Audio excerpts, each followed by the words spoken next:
Hello there, you're watching the polls on the Joy News channel. Coming up this afternoon, the Electoral Commission continues to suffer major feedback and opposition to its controversial constitutional instrument. This afternoon, a former chairperson of the Electoral Commission is kicking against plans to use the Ghana card as the sole document for identifications for registrants in the next registration exercise window. We'll hear from Asiedu Nketia, who's raising concerns about the proposed recommendations from the EC. That you must have a national ID card before your name can go into the register. I said I totally disagree with that. Well, so what are the concerns of Asiedu Nketia? We'll get into the details shortly. We will also hear exclusively from the chairperson of the opposition National Democratic Congress, Asiedu Nketia, is my guest here on the polls. He talks to us about this new CI and some other pressing issues of national importance. Responsibility of government to issue that card, or state authorities to issue that card. So if you issued it and all citizens have it, if you want to use it to identify citizens, you don't have any problem. But where you have failed in your duty to issue it, and there are about 2 million people who don't have that card, and you think they must be punished with disenfranchisement because they don't have the card which you have failed to issue. Is it? We'll get into that shortly as the... And this afternoon, we're starting off with the Electoral Commission because the Commission is continuing to face stiff opposition in the wake of its proposal to use the Ghana card as the sole document for identification for prospective voters ahead of the 2024 elections. A couple of weeks ago, the chairperson of the Electoral Commission, Jean Mensah, was in Parliament addressing questions as to what will be the essence of this new CI, under which the Ghana card will be the sole proof of identity. For the Electoral Commission, this will deal with the issues of minors and foreigners on our voters register. Here's Kweku Asante with a wrap of how events unfolded when the EC came around to answer questions from the members of Parliament. Former Minority Leader Haruna Idrisu had always insisted that EC Chairperson Jean Mensah appears before the House over this controversial CI. Madam Jean Mensah says this CI will help make Ghanaian election even more credible as she mounted a spirited defense of the proposals. The CI before Parliament seeks to promote the continuous registration of voters and advocates for an all-year-round registration of eligible voters at the district offices of the Electoral Commission. It is a clear departure from the previous system where the voters' registration was done for a limited period. We are mindful of Article 42, Article 42 of the Constitution, which enjoins us to register Ghanaians who are 18 years and above and who are of sound mind. We do not intend to disenfranchise persons who qualify to vote. More especially, it will prevent unqualified persons from influencing our elections and having a say as to who should govern our country. This is an issue that borders on the sovereignty of our nation. Simply put, only eligible Ghanaians must be entitled to vote. And we call on our honorable members to support our efforts to prevent foreigners and minors from getting onto our electoral roll, that the Ghana card will not be used to vote in the 2024 election. The Ghana card is only a requirement to register as a voter. Once you present your Ghana card and successfully register as a voter, you will be issued with a voter's identification card, which bears the code of your region, your district, your electoral area, and the name of your polling station. The Ghana card does not have these features, and therefore it will not be used to vote in the 2024 general election. The NIA, the institution dealing with the production of the Ghana cards, which is at the center of this controversy, are also of the opinion that the Ghana card will make the election even more credible. Professor Kenatifa is the executive secretary of the NIA. With respect to the integration of our database with EC, the hope is that it will help eliminate the cost of periodic voter register compilation, card issuance, and voter verification, depending on which of these options the EC will independently select to pursue. But it will also result in the issuance of secure ID smart cards with 10-year life cycles, if this were ever to be considered.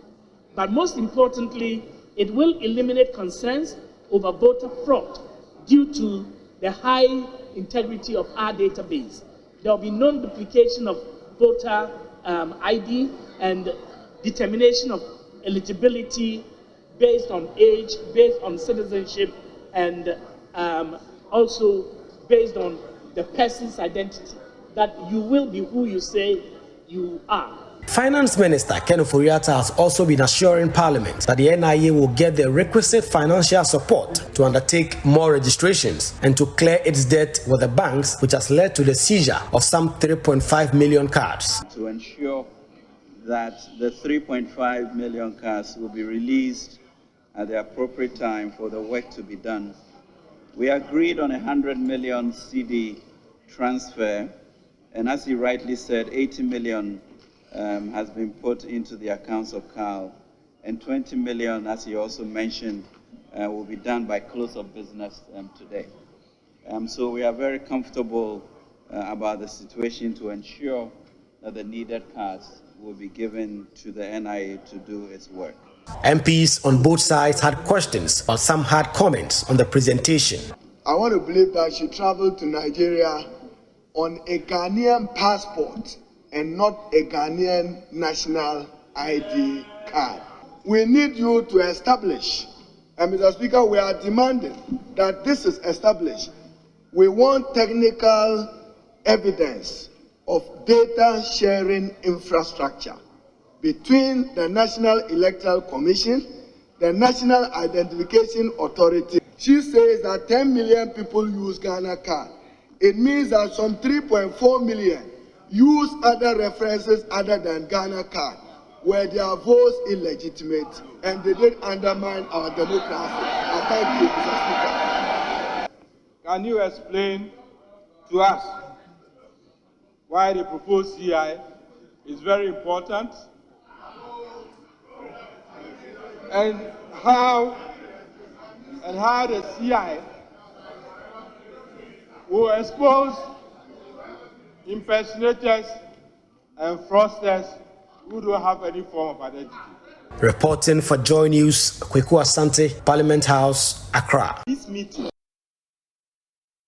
Well, the latest to join that fray in terms of the pushback against the EC's proposal is Dr. Afarijan. He was one-time chairperson of the Electoral Commission. He had some concerns to share with the state media outlet Daily Graphic. We'll get into the details shortly, but a couple of weeks back, he raised a similar concern at a public lecture. I made my views known about the requirement that you must have a national ID card before your name can go into the register. I said I totally disagree with that, because I do not make the law. You see, let me put it simply. Before the national ID card was born, I was a Ghanaian. Do you understand it? Before the national ID card was born, me, Kojo Afarijan, I was a Ghanaian.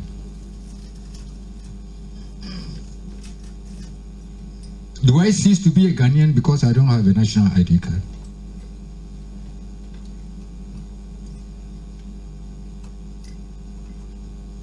I have already expressed my views about that.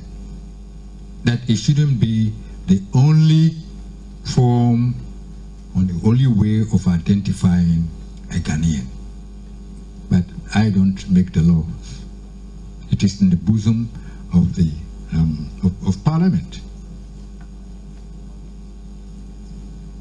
Our representatives, if they think that is the right thing to do, maybe there's very little that we can do about it. All right.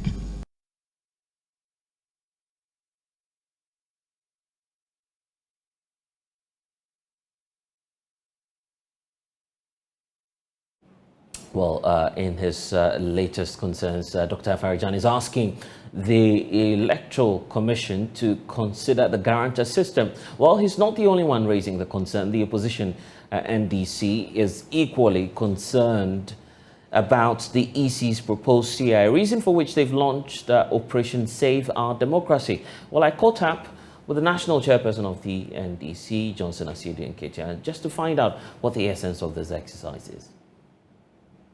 You see, in Ghana, we are facing two major problems. Our economy is in crisis, and we need to rescue the economy.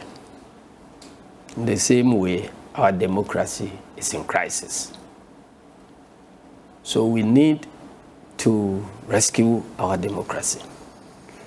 So, and we think that the efforts to undertake these two rescue missions must go hand in hand. If you have a democracy, the reason why democracy is attractive to many is that you give people, you select your own leaders. Nobody imposes leaders on you. That's one, the principle of self-determination. Right. And then, because it's a representative democracy, your leaders are given, assigned a responsibility, like a social contract. Go and do this, and then we will assess you at the end of 4 years. Right. And then we take a decision whether you have discharged that responsibility, in which case we may retain you. If you have failed to discharge that responsibility, your balance sheet shows that we must bring another set of leaders to take over. That principle, if we take it out of any democracy, what is left is not democracy. So there are ways of taking that away. One, if you block the means, legitimate means, where citizens can exercise the right to change governments and put in other government. If you block that chance, you are about to destroy the democracy. Now, in a democracy, institutions must be more powerful than individuals and men. So the quality of every democracy depends on how strong their institutions are independent and they are able to hold their own against efforts by dictators or tyrants to manipulate them. Where we are now, our institutions have been bastardized and weakened to an extent that there's barely an institution that can stand on its own. And citizens are finding it difficult to separate institutions from the government in power. And that is a danger to our democracy.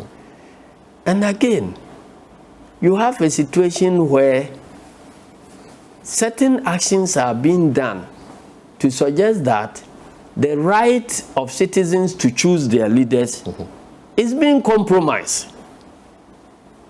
And then you have this bad economy.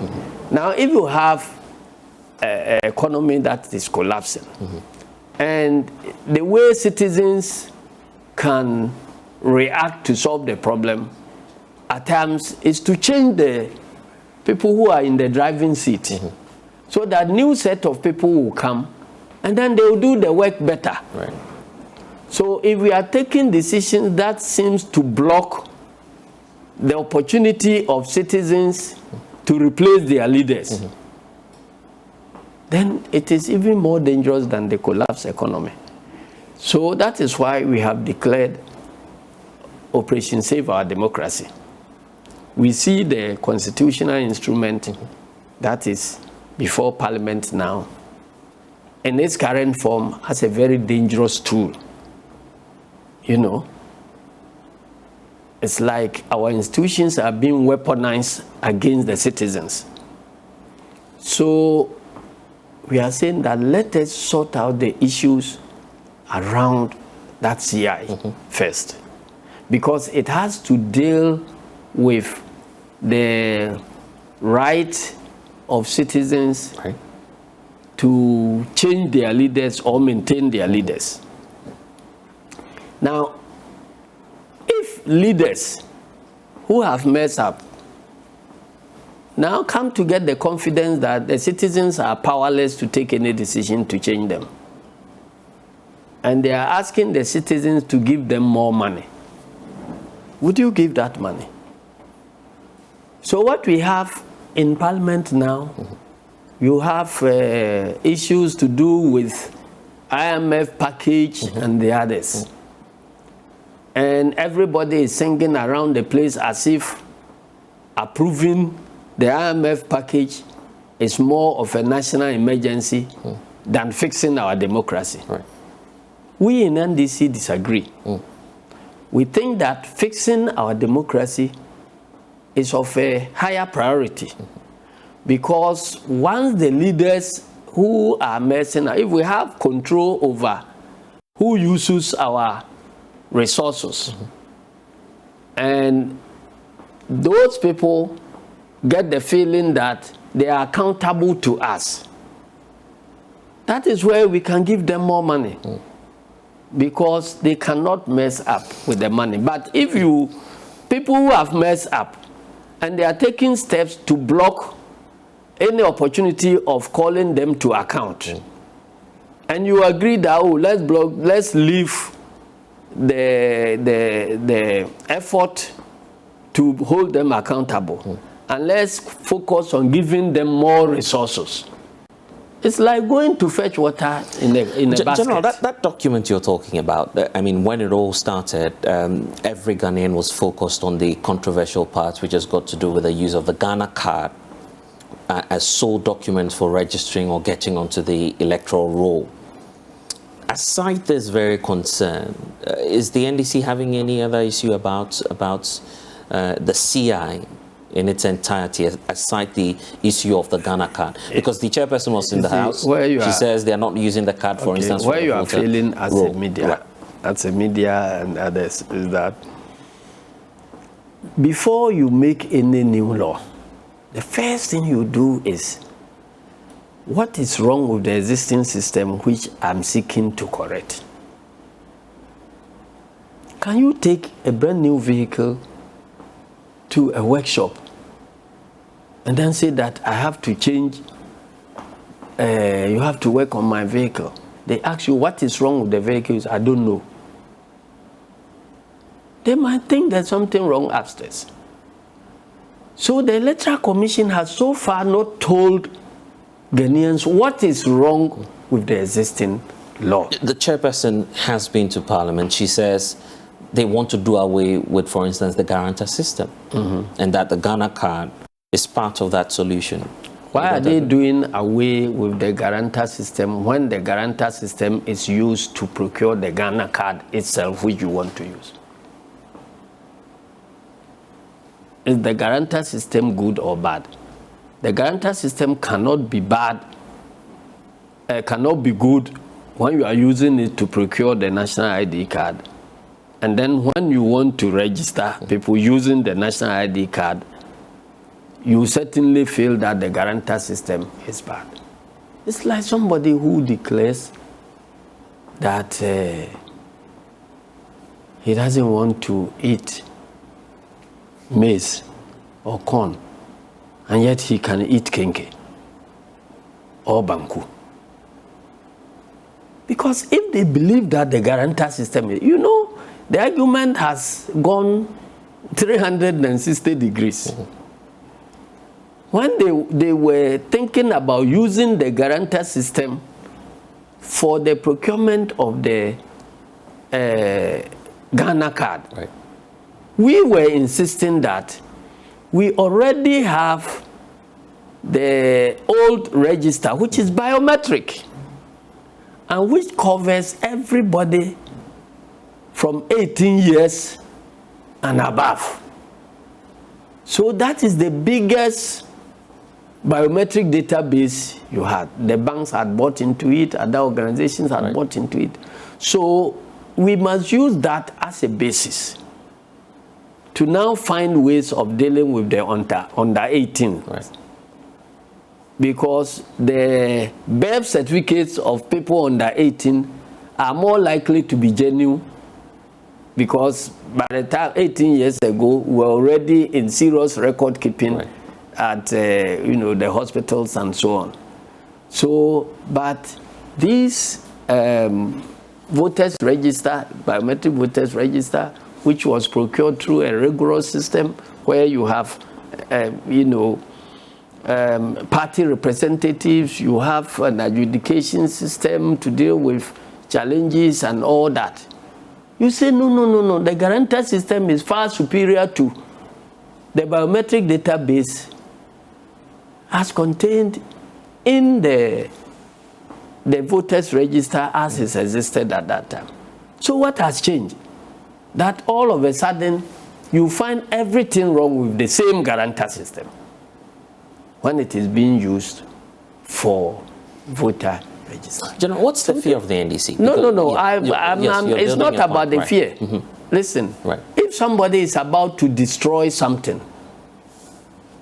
and you are there, you have a responsibility as a good citizen, whether your direct interest is at stake or not, to act. Otherwise, you'll be found guilty of the same crime. If you see somebody killing another person and you have power to restrain that person and you refuse to act, when later they are looking for the murderers, you are an accomplice. I was asking the question because, and if you just allow me, I was asking the question because initially the concern about the NIA cards was the indebtedness issue. The finance minister has come to parliament. He says, I'll make funding available so they can print all of the cards. So why not rather urge those who are prospective voters to go through the process, acquire the Ghana cards, and get onto the electoral roll? It's as simple as that, isn't it? Are you from an urban place or you are from the rural area? I now live in an urban area. So, yes. Find time and visit your village and go and find out what is happening there about this registration they are making noise about. Nothing is happening. Nothing is happening. But you see, the bottom line is that you know the Constitution has specifically says that no other authority or person should compile data that will be used for voter for voting in this country. It's there, black and white. So the debate at the time of the establishment of NIA and all that during President Kufuor's time, our position, go and look at the records in Parliament, our position was that we are likely to be using the NIA, the citizens card, if we eventually have it for voting. So why don't we expand the Electoral Commission? Create a department that will be responsible for registration of citizens. So if they complete the process and we are to use the card for other things and also for voting, it will not be a problem. It was a huge debate. President Kufuor at that time said, no, we must establish a separate national identification thing. So our position has always been that if we will be using it to vote, let that constitutional body take charge and do it so that we can use it. They said, no, it will not be used for that. So everybody has the belief that they will respect that constitutional provision. Now they want to use it. In fact, if it is completed and everybody has it, we will be the first to clamor for its exclusive use. You see, the idea of its use is not bad, but its use is different from its abuse. You understand? What they are doing is to try to abuse it. If everybody is properly registered, and the law we passed it and said that the citizens card, when issued, would then be used for voting. When issued means there is somebody who will issue it. We didn't say it is the responsibility of the citizen to issue the card to himself. So it is the responsibility of government to issue that card, or state authorities to issue that card. So if you issued it and all citizens have it, if you want to use it to identify citizens, you don't have any problem. But where you have failed in your duty to issue it, and there are about 2 million people who don't have that card, and you think they must be punished with disenfranchisement because they don't have the card which you have failed to issue. Is that fair? But the EC is not backing down. The chairperson says they'll go ahead with the process. Let me tell you. Right. The EC cannot declare itself independent of the state. They are designed to be independent of government, but not the state. There are two different things. Every state institution is accountable to the state. So if they don't understand their independence, they should go and revise their notes. We establish the institutions of governance to serve the state. So no state institution can declare itself independent of the state. We designed the Constitution to make some institutions independent so that they can perform their role without encroachment from other people, so that they can serve the state. We didn't design those institutions to be independent of the state. So where state structures are legitimately cautioning you that don't do this, that is not where the interest of the state lies. If you defy it, you are pursuing your personal interests and not state interests. So it is Parliament that passes the laws. And now if Parliament is refusing to pass the law, what will Electoral Commission do? Because I believe that Parliament, in refusing to pass the law, are acting in the interest of state. Because if you have a CI which you cannot find any fault with, you are not able to face the cameras to tell people that these are the problems we are trying to solve, and you just feel that because we are independent, this is what we want to do, that other state institutions will not allow you, because other state institutions serve as a check on you. So state institutions are designed to check each other. That is why judiciary at times will come in to check executive, and this will check this, that will check this. That is what it is. So what is playing out there is good for our democracy, that we must do this. First, we have said that using the Ghana card is good. By using Ghana card exclusively, we disenfranchise a certain number of Ghanaians. And the Electoral Commission is under constitutional obligations to implement programs that will expand voter registration. Right. So where you find a state institution acting to limit the implementation or application of our constitution, then that institution is acting wrongly. It is the Constitution that created Electoral Commission. And the same Constitution assigned them functions and said that undertake programs that will expand voter registration. And now you get up and say, I am undertaking this program that will limit voter registration. But the majority side appears to be backing the Electoral Commission. In fact, the majority leader, Chairman Sabonsu, says you're basically sabotaging the work of the EC. I'm paraphrasing him. And then he goes ahead to say that no one can stop government business from being laid on the floor of Parliament. And he says, well, they'll go ahead to lay the CI and no one can stop them. That is where he exposed what the majority has been doing all along and be covering up. The business of Electoral Commission is an independent state business. It's not government business. So if majority and people in MPP think that working to make sure that the business of an independent state institution is done properly, conducted properly to serve the interests of all Ghanaians. And people in government find fault and they equate that thing to frustrating government business. It tells you that they believe that Electoral Commission business is government business.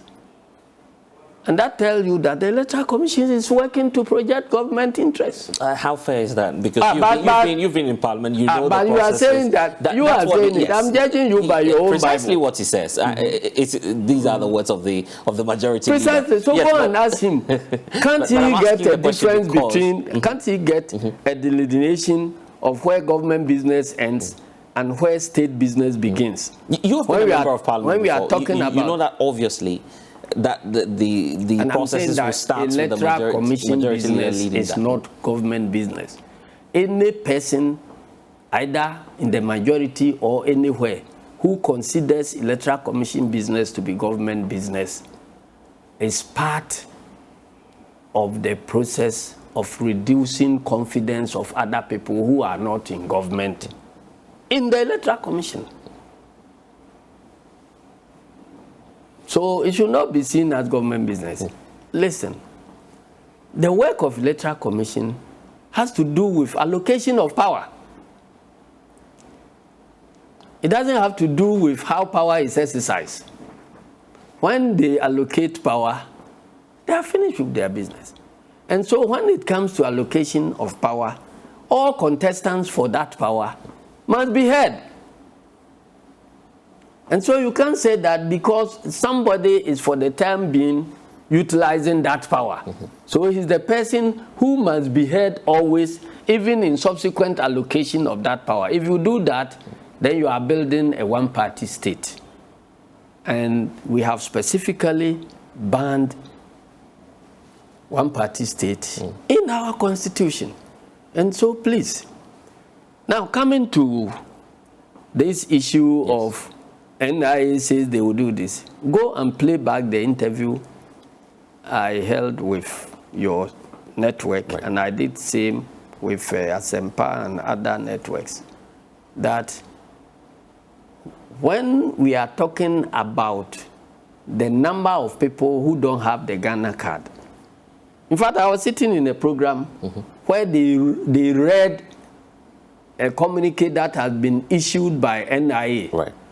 Signed by Professor Tefa, insisting that they have credible processes in place that will ensure that by December 2022, every Ghanaian will get their card. And I was asked by the host that, does that give me comfort? Can we rely on what the NIA has said? I said no. Because the cause of the problem is lack of trust between us and NIA and other state institutions. So now we are proceeding on the basis of what we can see and verify. So if they think their promise is credible, between that September when I was talking and December, it's 3 months, no election will happen. They should wait and give everybody the Ghana card.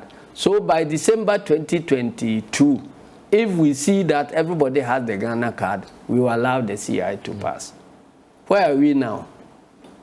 We are approaching March ending 2023.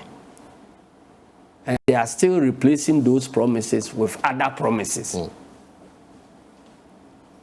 In other jurisdictions, Atefua resigned. Oh, really? Yes, because we are discussing state business, and you come and swear on your honor that this is what we have put in place. We can confirm that this thing is this. So we are calling on all parties to buy into the Electoral Commission agenda. It is state business, and we must all cooperate to make it happen. I am going to play this part within 3 months. Now we are 6 months and over.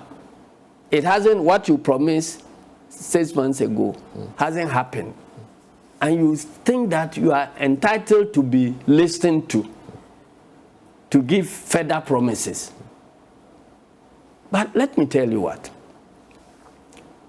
There is no controversy now about who the unregistered people are likely to be in terms of their political affiliation and other things.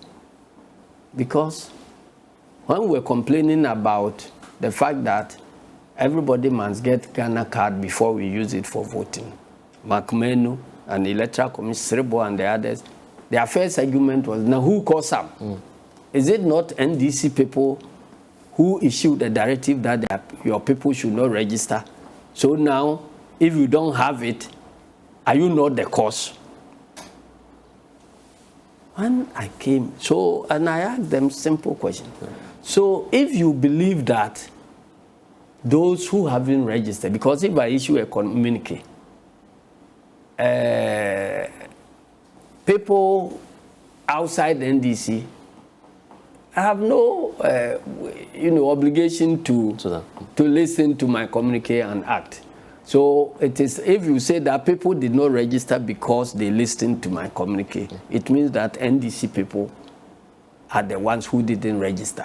So now you are pushing this agenda because you feel that it is NDC people who didn't register. So if it succeeds, then you are cutting NDC votes away. When I asked them those questions, they now realize that they are working in dangerous waters. But that is what is out of the abundance of what is in their heart comes out of the mouth. So everybody now knows that it is an agenda to restrict, the voting of other people so that the election can be won even before we go to ballot. But what is dangerous about what is happening is that, you see, this government through its policies have made life uncomfortable to pensioners, that is 60 years and above, that segment. And for the first time in our history, we have seen people holding walking sticks to go and picket at the finance ministry. They have made life difficult for people within the working population, because there is the middle class and the economically active population who are supposed to carry the burdens of the others who, aged and under 18 and so on. Now there are investment in bonds and other things, and this haircut and all this. Unemployment issues are lurking there. Inflation is impacting on the working class. They can't make ends meet and so on. So that class also have had their share of the hardship. The youth have suffering already from youth unemployment and all that. The only power they have is the power to make and unmake a government of their choice. Do you know that with the existing law, the Electoral Commission should have done limited registration immediately we entered 2021 because the last time we did registration was somewhere before the 2020. Around the middle of 2020. So in 2021, maybe July thereabout, they should have started registration to take care of about 1 million people who have entered the 18-year bracket. They didn't do it. Then we got into 2022. They haven't done it. Another say 1 million. Now we are in 2023. Registration hasn't happened. And instead of opening the space for some mass registration that will clear all this backlog, to give the youth the power to choose their leaders, you are restricting this thing to district capitals and making the conditions so difficult that you end up not giving access to these people. Tomorrow, even if we pass this thing and they say they are going to do limited registration alone, can you imagine the queues that will even be formed at the offices of the commission? So this is a system that is designed to punish the youth, because somehow the change, is it Change Ghana or what do you call it? The movements, the various movements that are coming up, they are so potent. Our national security strategy document has also mentioned that lack of trust in our electoral institution and electoral processes is a huge national security threat.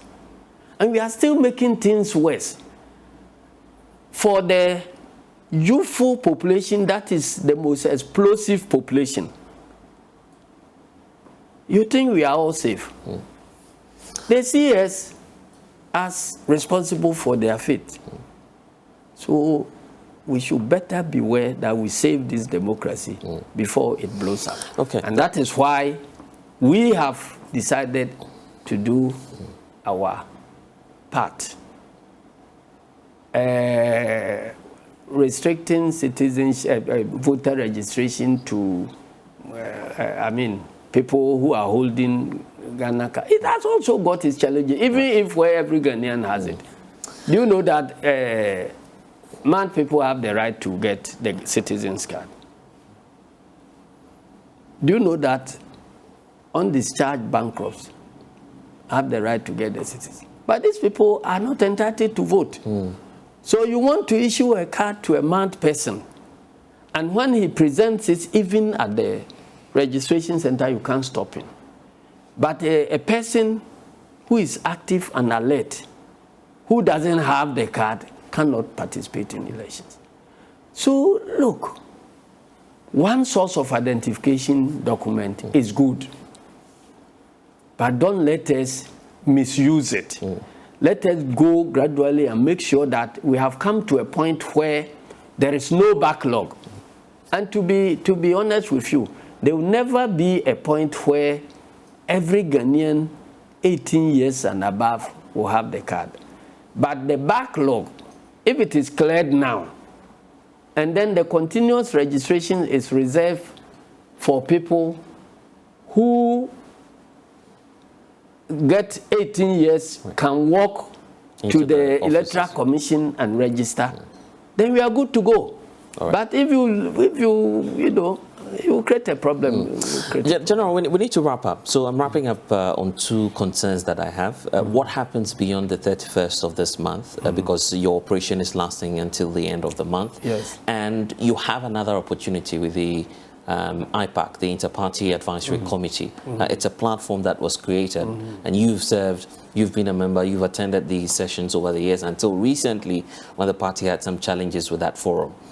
Will you use the IPAC as a means of channeling your grievances to the Electoral Commission? IPAC is one of the institutions that has been weaponized. In this interview, I told you that the state institutions are gradually being weaponized.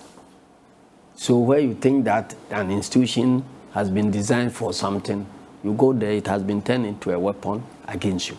So that's why we are saying that one of the biggest challenge is the weaponization of state institutions. Tax collection institutions and all the others, they have a way of being weaponized.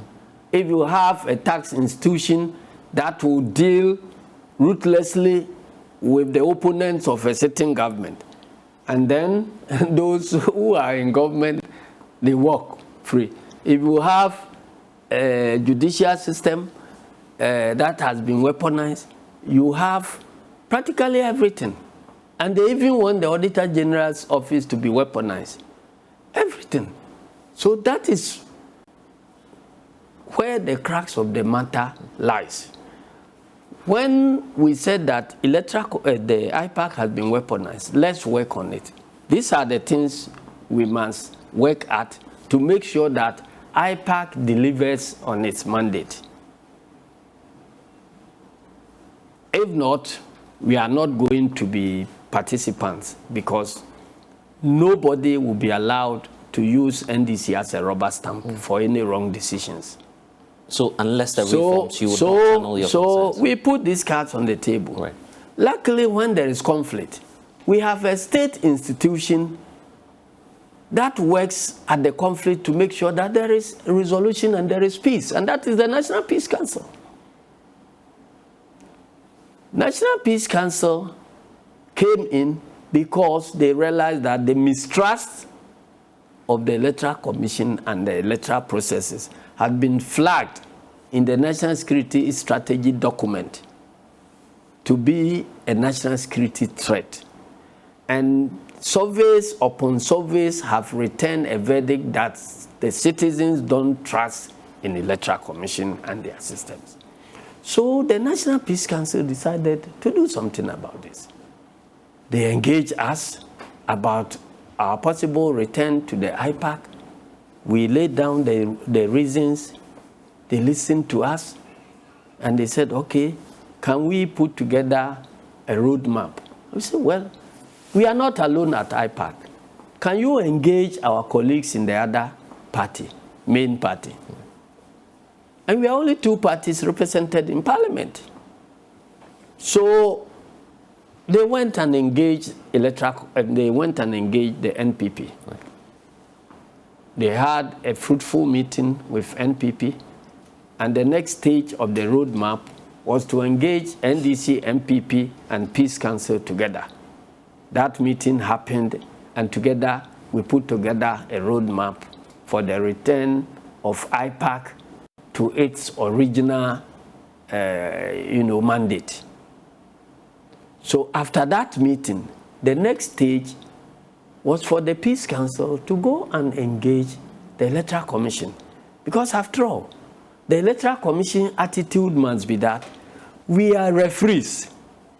So if the teams, the key players, agree on the rules and say that this is what will pass as an election that will satisfy everybody, we are the players.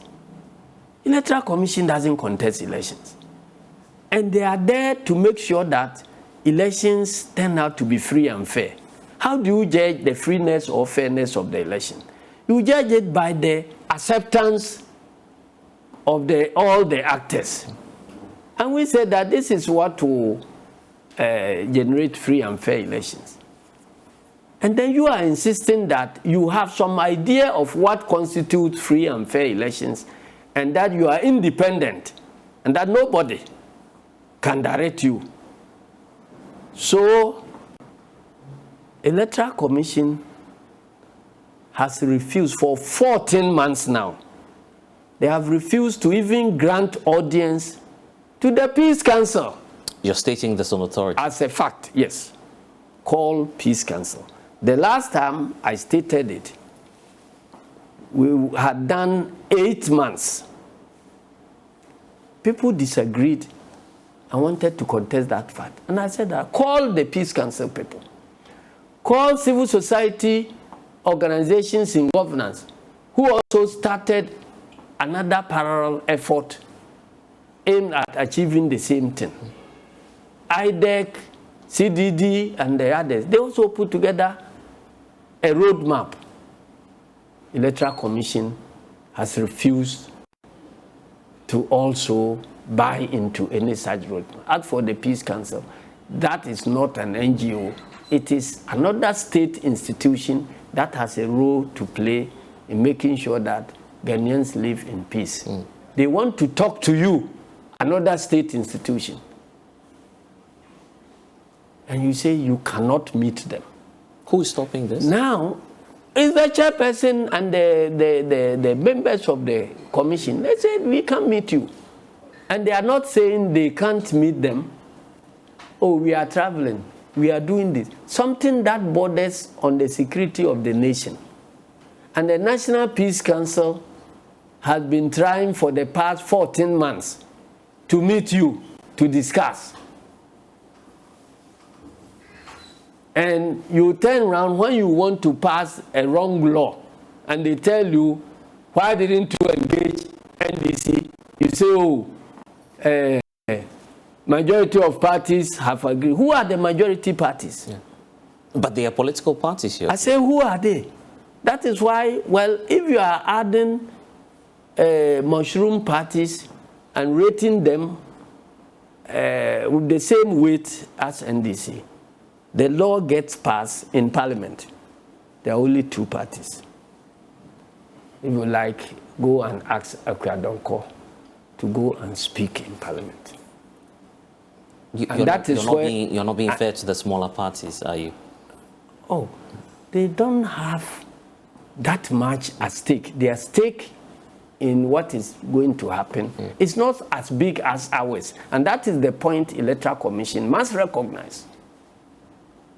You understand? Right. So we are saying that, well, hard on the training grounds, easy on the battlefield.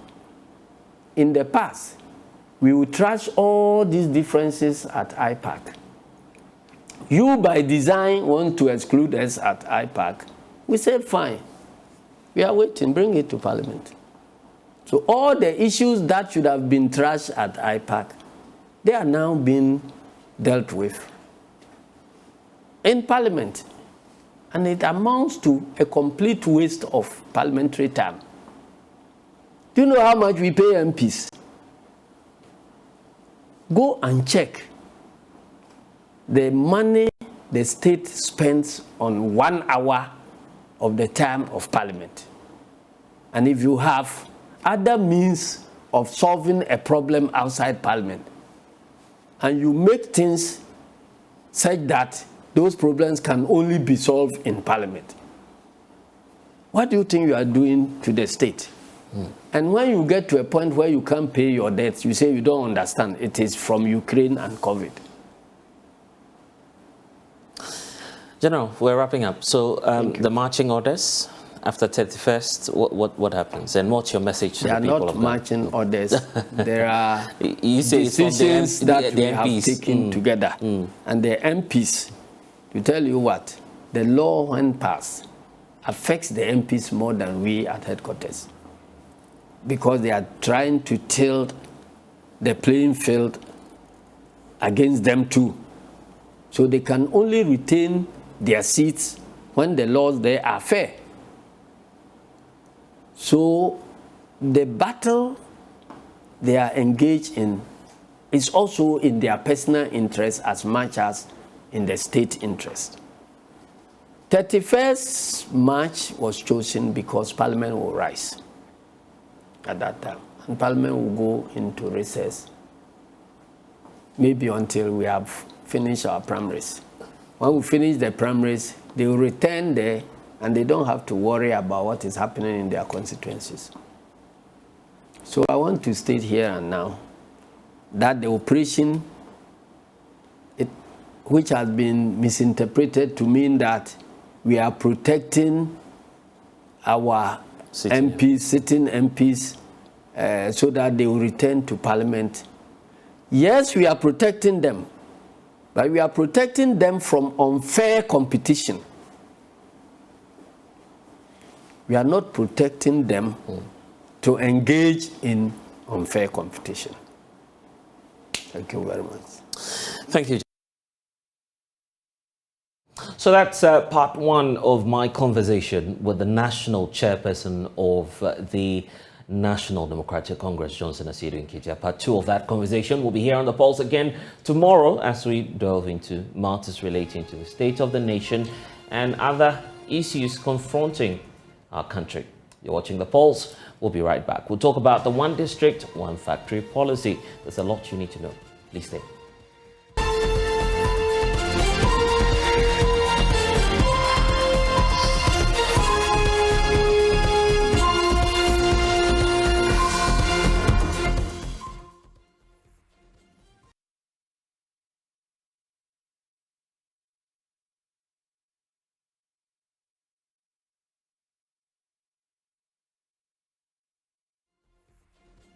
And you're welcome back to The Pulse. Now, in 2017, President Akufo-Addo launched the infamous, if you want to call it, one district, one factory policy. The project is aimed at making the country sufficient and to do away with importation and export of raw materials. Through the Ghana Exim, of course, some financial assistance was handed over to indigenous companies.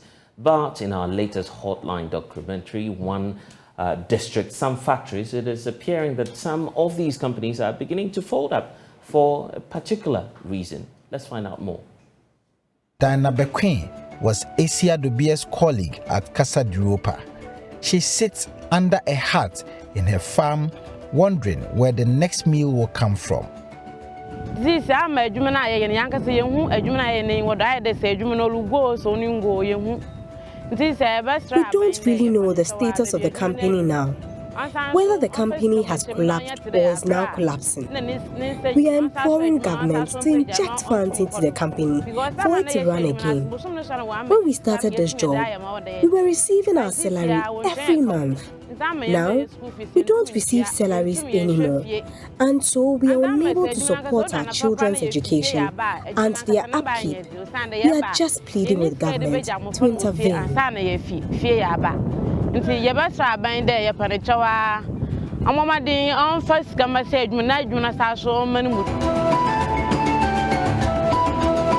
Adjoa Nomaba and Diana are among hundreds across the country whose hopes have been dashed and are going through difficulties to support their families. Ghana imports flour, fruit juice, rice, matchsticks, cooking oil, and many products from all parts of the globe. The country is yet to recover from the shocks arising out of the Russia-Ukraine war. President Akufo-Addo put it aptly. Since the beginning of this year, been further aggravated by the Russian invasion of Ukraine, which has worsened the economic outlook of the entire world. We in Ghana have not escaped this development, and the consequences are being felt in rising living costs at our markets and at fuel stations. The terrible events in Ukraine have a direct impact on our lives here in Ghana. Mr. Speaker, 30% of our wheat, flour, and fertilizer imports come from Russia. 60% of iron rods and other metal sheets are imported from the Ukraine. And almost 20% of Ghana's manganese is shipped to the Ukraine. The bombs might be dropping on cities half a world away, but they are hitting our pockets here in Ghana. Even so, we have managed to ensure that fuel supplies have not been disrupted, unlike in several other parts of the world. Difficulties we face, and the raft of measures we're introducing to bring relief and restore us to economic growth. But will this position ever change? According to the Ghana Trading Statistics, in 2021, Ghana's import of goods stood at $22.13 billion, a 77.55% increase from 2020. If a country imports more than it exports, it creates a trade deficit. And if a country imports less than it exports, it creates a trade surplus. When a country like Ghana runs a trade deficit, it puts pressure on its domestic currency, causing depreciation. It's like a new household that is starting out. They need to borrow to buy furniture, to buy a car, to buy everything there. Their income isn't enough to cater for everything that they need in that particular household. That has become the lot of Ghana. The woes of the one district, one factories are not limited to Casa de Europa and Petersfield and Reed Group Limited. There are dozens of such factories across the country that are in the same state as the ones in the central region. Ghana has been importing cylinders for many years. But this huge importation of cylinders should have changed with the establishment of the cylinder manufacturing company located in the Ewutu-Breko district. When we did all the analysis, looking at the benefits that they were giving us, at the end of the day, our cost per unit of the product came even lower than what those who were importing from China were actually getting. So immediately we began our operations and we put our price out. This problem of import substitution, most of the people who were then importing immediately then decided to shift towards us. So at least in our presence immediately killed a problem that this country was actually faced with in the area of cylinder importation. Everything was fine up to the time when I think the Chinese themselves, because basically this, most of the people who were importing the cylinders were doing that from China. Some of the factories there who felt that immediately they realized the demand on them had reduced and people were rather concentrated on that in Ghana. Then they mobilized and brought a factory here to come and compete with us. The patronage of the cylinders was huge. But today, the company is out of business. Philip Asefwa is the CEO of the company. These Chinese, they just came in, took over the market, cut the price down, and probably they are doing this for some time. So they realize that the Ghanaian factories have died down. Once we die down, they will come back. And what that means also is that in the future, 2 years from today, don't be surprised that they will be in charge of cylinder production in this country. And when we are suffering, we are struggling, we are talking about exchange rate challenges, they will pack their dollars and take it away. In times like this, when a Ghanaian from Okanshin has set up almost a $10 billion factory. So that is the challenge we are faced with. When we were about to set up our factory, we met Tampuli, the then MPA chief executive, in his office, and he told us plainly that this area we are moving into is purely reserved for Ghanaians, 100%. They said it's part of the downstream petroleum industry, purely reserved for Ghanaians. They even warned us that even if we start, and in the course of time they discover that there is a foreign interest, they will stop us. Now, and Ambasoka man, Ghanaians, we have come together, mobilized and built the factory. Today, GIPC, Ghana Investment Promotion Center, they have given these Chinese people the right to come and destroy us. Well, so the man in your pictures there, Philip Asefwa, is joining us in studio now. Good afternoon to you, sir. Thank you for your time here on the Pulse. So you are trying to explain what's happening to your industry as we speak. Of course, government through the Exim Bank has given you that ample opportunity to operate, and yet the Chinese company you are referring to appears to be undermining that. Why should you be worried when people say, well, it's a free market, anyone at all could come in and do business? Well, but that is very dangerous for us as a people, as a country. I do not see why, as a country, we don't think of making movements. I mean, moving like the way the world is moving. America is moving. I mean, China is moving. European countries are moving. Everybody is moving. And if I use the word movement, I'm talking about a situation where deliberate policies are being taken by these countries to move their own. Look, until the factories and the businesses in this country grow, until the commanding heights of these factories, of these businesses are owned by Ghanaians, the Ghana we're talking about will not be for us. It won't be long, the time will come. My brother, we will all be slaves in our own country, like it's happening in some African countries as we speak. Could it not be the issue of, the lack of competence or technology or the necessary skills to match up to what it is that the Chinese are doing? You're basically running out of competition. Is that not what's happening? My brother, so let me put it this way. Okay. Very simply, I spoke about the issue of competition in my analysis when I spoke earlier. Right.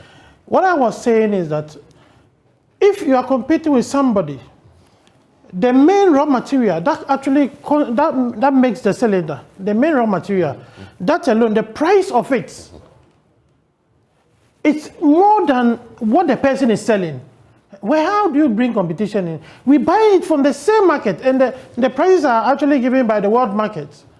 I mean, it's something on the world market. It's not like somebody chooses, and these prices are on the. And how does a person sell lower than that particular steel price before you bring the steel, process it to get your cylinder?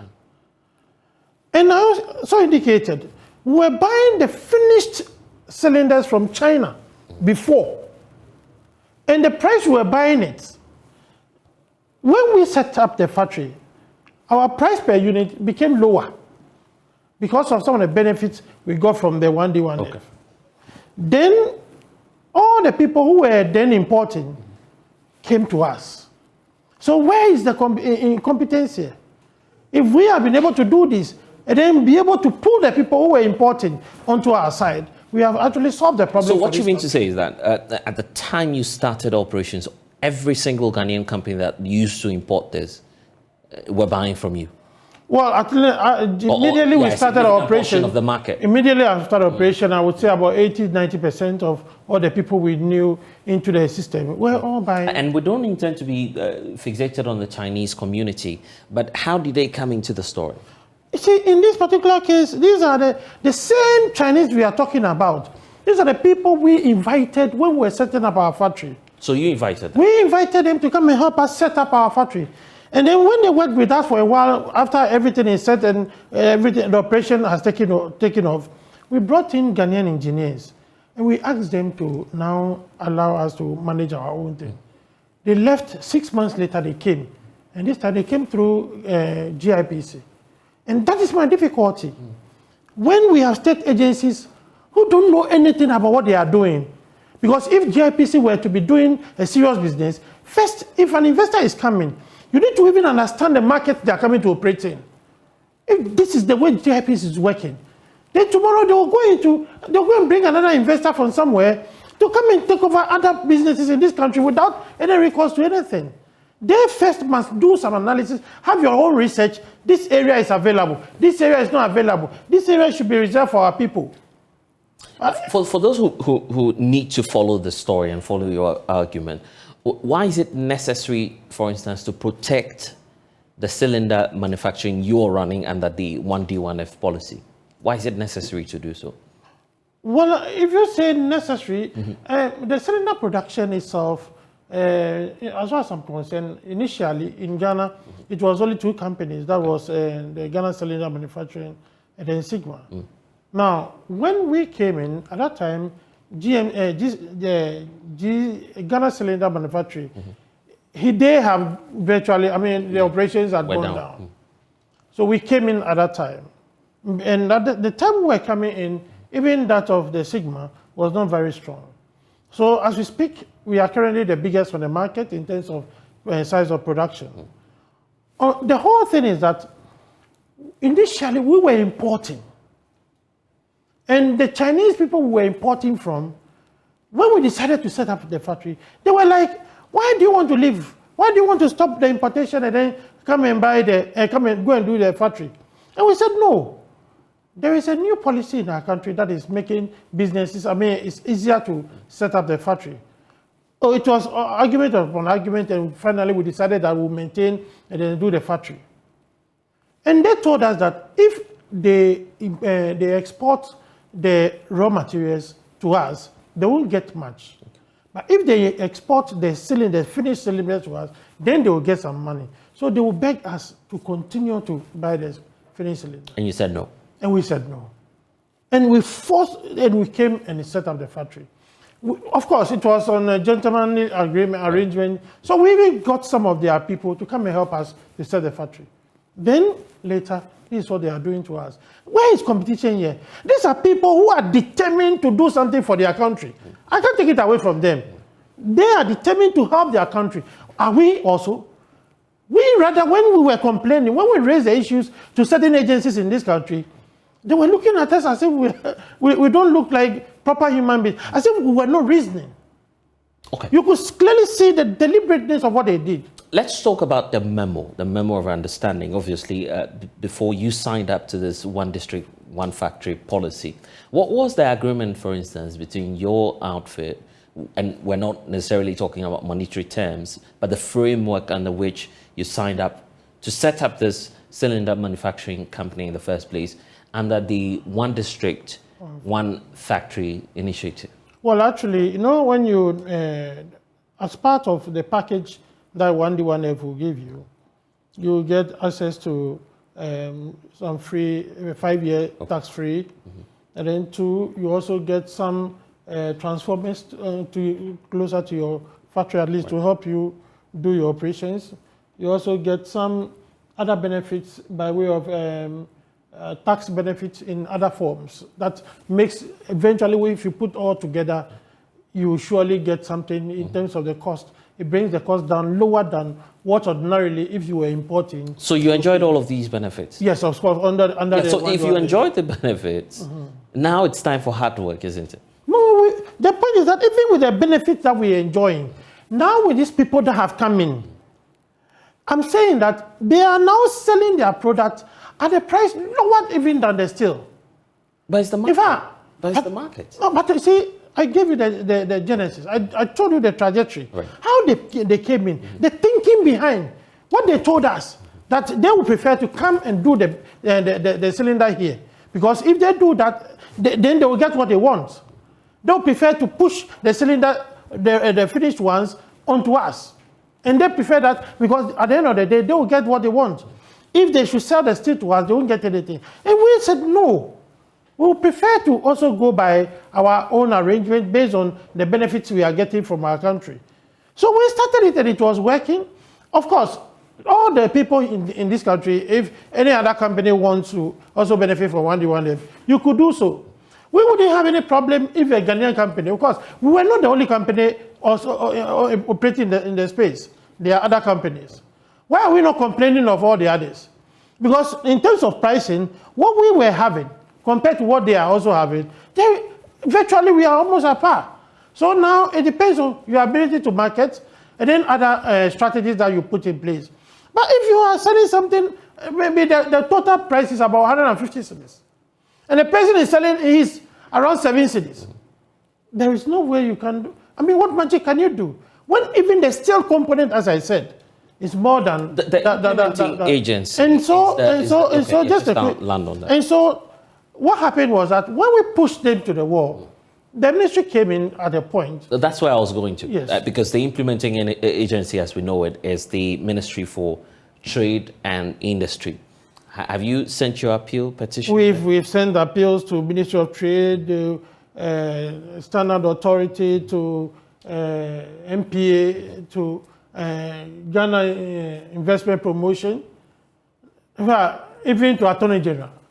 Because we felt that at the point, when we were about to start the factory, we met the then Chief Executive of MPA.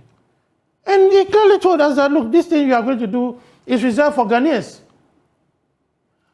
So if the person has told you this, he's a Chief Executive, he said, and he even told us that if in the course of time they discover that we are doing this thing with the foreigner, they will stop us. And so we also, based on what we heard, based on what we're also looking at, we have started our operation. And then this situation has come up. I mean, I don't know.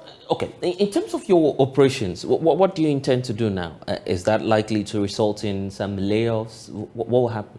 Well, actually, the truth of the matter is that we produced and gathered a certain quantity, at least to finish up the raw materials that we were having. Now we are actually deciding. We are looking at other options. If we get some buyers into it, probably we may continue to operate. But if not, we probably have to shut down. Really? Yes, we still have to shut down. Because we still have a lot of cylinders we've not been able to dispose of. What's the employment size like?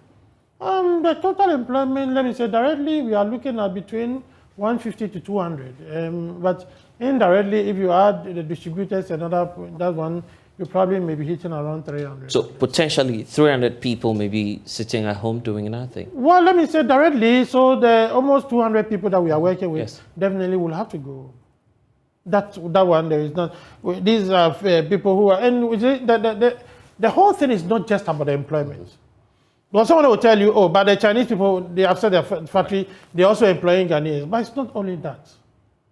It's also about, I mean, that is what pains me as a Ghanaian, to see managers of various agencies of state not sharing the ideas or not actually seeing what you are seeing, that this country has to move on.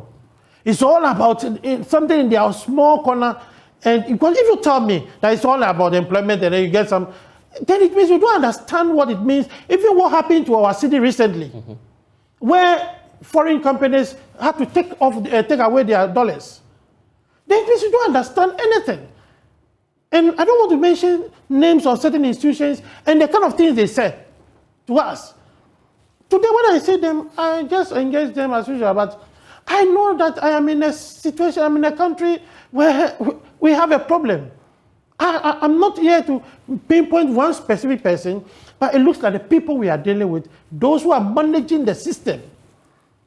I'm not talking about just the politicians. I'm talking about even the public servant, those who are managing the system. They have no idea where this country is supposed to go to. Well, the way they talk, the way they speak. Look, we were asked to write to Ghana International Trade Commission. Right. We looked at the matter, we said, look, we are tired, we can't go, we won't do that. If the MPA,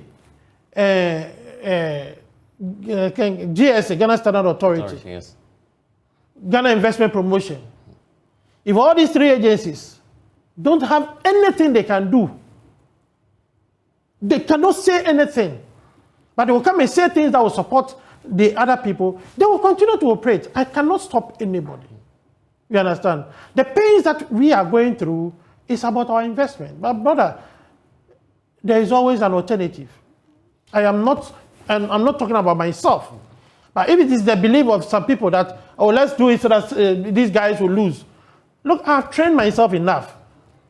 I have proper qualifications. I do my side consultancy. I get what can keep me. Some of them, I am in terms of whatever they can, but that is how it is. We must help. So when we are doing these things, it shouldn't look like, who is this guy? I mean, it's very sad. You feel sad as a Ghanaian? Oh, seriously, with what is happening, my brother, I expect that an initiative like this, that the president brought, the benefits that it gives to factories, I expect that this benefit will rather help and then to push the country to a better level. Not what we are saying. Not where, let me say, those in the system, agencies, will sit back and look at you and say, no, let's leave them. They don't know. These people too, they also bring in some kind of employment. So it means that we have a problem. Because that is the difficulty I have with agencies like GIPC. What would you say to an individual who walks up to you to say, well, this is a unique case that you find yourself in? Have you spoken to others who've benefited from this one district, one factory policy? Are they facing? I think I indicated that in our opinion, we don't have a problem directly with 1D, 1F as a problem. We have a problem of a foreign invasion. But the system must be in the position to protect us. So we don't have, of course, it's because of the 1 day 1 day benefits. That is why we are now able to at least get our pricing at a level where we are now able to cut the imports and even get people to stop importation and buy from us. But what we are seeing, it goes beyond that. There is an agenda by some people to collapse you. And there is nobody in this country to support you. I cannot walk from Ghana to China to go and engage in this. There is no way I can even survive 2 days. And we have Chinese companies. That's the pains. That's the pains. Look, we have one life. My life is one. Everybody has one. But my brother, we cannot. If this is all that we can do, I got to a point, America had to stop Huawei from using Google. You think they are not thinking? You think they are not thinking? That is the reason why, at the point, look, at the point, if you bear me witness, Huawei was virtually the phone of, the day. But when America stopped them from using Google, it became a problem. The same way, if a country wants to stand, you must take deliberate policies, and you don't allow people to come and destroy you. Philip, we need to go. I feel your pain as well, but let me give you the opportunity to speak directly to those in authority. What will be your message and appeal to, for instance, let's start off with the president. What will you tell him? Well, I would be happy if the president will hear me this afternoon to let him know that the factory that he opened some time ago, about the 2nd of September. Oh, he was there himself? Yes, he was there himself. Right. The factory he helped to open, he himself commissioned on the 2nd of September 2022. That factory currently is struggling and is actually being mismanaged or mishandled by foreign invasion activity, and we don't have any option. We don't know what to do. The agencies under him that's supposed to help us, like Ghana Investment Promotion, like NPA that I expect also to come in, like the Ghana Standard Authority. These agencies tell us that they have nothing they can do to help a factory in a situation like this. And this is not personal to our factory. Right. But it is something that we should, as a country, begin to think of. If this factory collapses, we will continue to survive. Philip, thank you for joining us, and I'm sure that we'll have this conversation again. We're taken out of Parliament because the minority on the Health Committee is disputing claims by the President that no one has died as a result of the shortage of 3 key vaccines for child immunization. During his State of the Nation address, President Akufo-Addo indicated that he was working on dealing with the shortage of these critical drugs, but it's turning out that the minority is raising claims that an individual, at least, or 5 of them, have been lost due to this shortage. Here we have it from Kwabena Minta Akando, who's the ranking on Health and Committee in Parliament. In this day and age, one would have expected that we should not be talking about outbreak of measles on this floor of Parliament. Mr. Speaker, measles and tuberculosis, polio are not like COVID, which we started fighting these diseases as far back in 1977. Mr. Speaker, especially with the introduction of the expanded program on immunization introduced by the World Bank. Mr. Speaker, as recent as October 2022, we had outbreak of measles in Karaga, in Kushegu, in Tamale, and its environs. This is smacks of incompetence and lack of forward planning, Mr. Speaker. Mr. Speaker, we sit in this house and we approve the National Health Insurance Formula every year. In the National Health Insurance Formula, we make provisions for the procurement of these vaccines. Mr. Speaker, we realize that these releases have been done, and yet we don't have vaccines in this country. Mr. Speaker, it will be interesting to know that we have not less than 10 vaccines, and most of these vaccines are being sponsored by Gavi, and we are supposed to sponsor only 300%. The Speaker, and only 3 we cannot buy the 3. If we are asked to buy the 13, can we buy the 13? Mr. Speaker, the President on this floor of the House said that we had recorded no death. The minister also repeated on this floor that no death has been recorded. Mr. Speaker, that is again palpable falsehood. Mr. Speaker, according to the Northern Regional Pediatrician at Tamale Teaching Hospital, Professor Anum Al-Hassan, Mumin Al-Hassan, the Speaker, he says that we have recorded about 5 fatalities. And what is even worse is that, Mr. Speaker, we cannot even get reagents to confirm tests at Noguchi. This is the state of the country. Only this weekend, we had that announcement from government indicating that it has taken receipt of some vaccines for that child immunization. Well, the minority in parliament is questioning the source. They believe that's coming from our neighboring countries. Mr. Speaker, on Saturday, we heard that Ghana has taken delivery of some vaccines, but what they didn't add was that these vaccines were coming from Nigeria. Mr. Speaker, these vaccines were coming from Nigeria. Of course, I have absolutely no problem if FDA confirms that these are good vaccines. But Mr. Speaker, the bigger question is that how come Nigeria has excess vaccines and we don't have? How come that Nigeria has excess vaccines and we don't have the vaccines?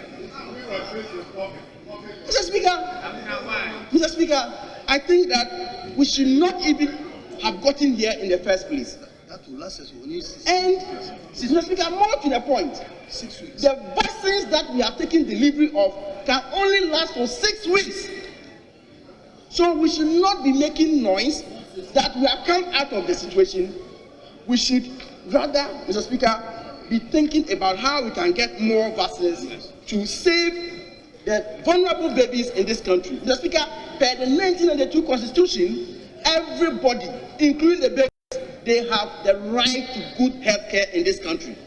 Because the president himself, the vice president, the minister responsible for health, they all had the opportunity to get vaccines to vaccinate their children, including their grandchildren.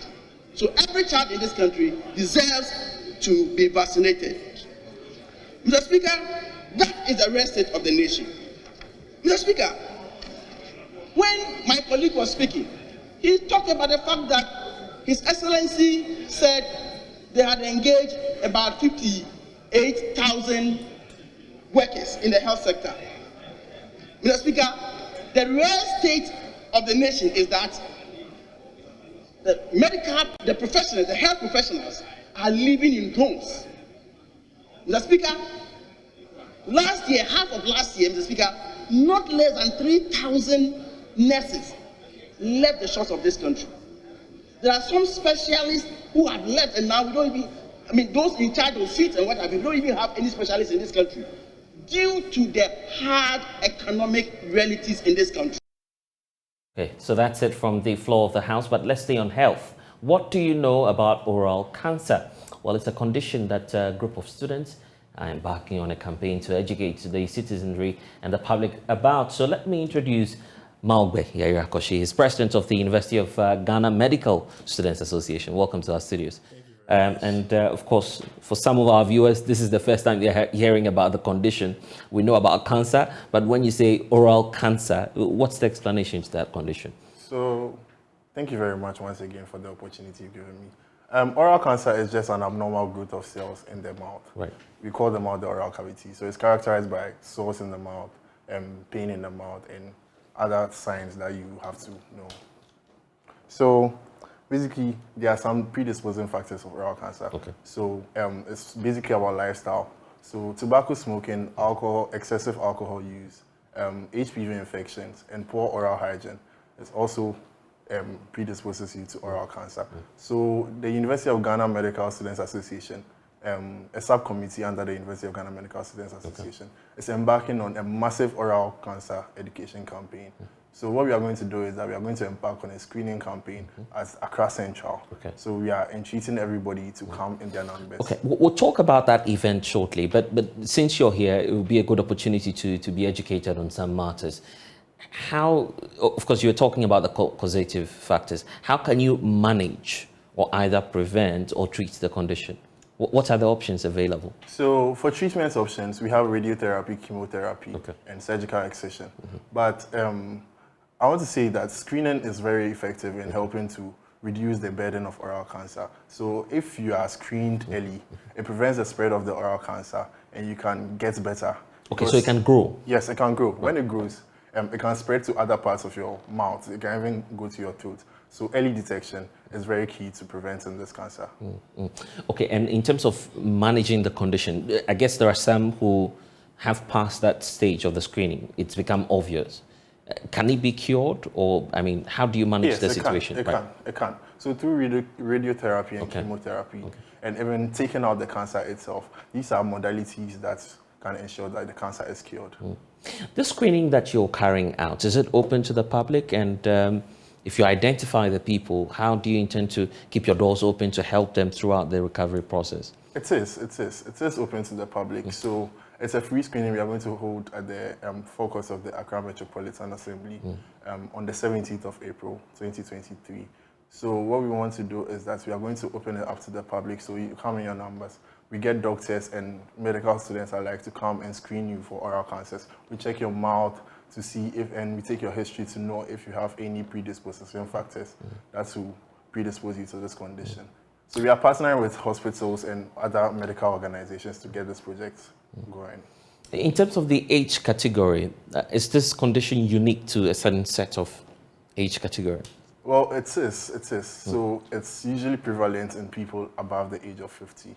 So that's the set. Okay, so once you are beyond 50, the likelihood of getting it is high. No, it's because of the lifestyle condition. What explains so that? Tobacco smoking, excessive tobacco smoking, excessive alcohol intake, the HPV infection, that's human papilloma virus infection, and also poor dental hygiene. Okay, but you're heavy on the smoking and the drinking. That's the largest. Those are the main things that predispose you to having oral cancer. Okay. Briefly, your message to those who are out there who may want to be part of the exercise or even follow you online. You have any details to share? You can follow us on UGMSA _ on Instagram. So we've been running this project from since last year April, and we are going to crown it with the screening and a DEBA. So we want you all to support us in our quest to ensure that oral cancer is brought down in this country.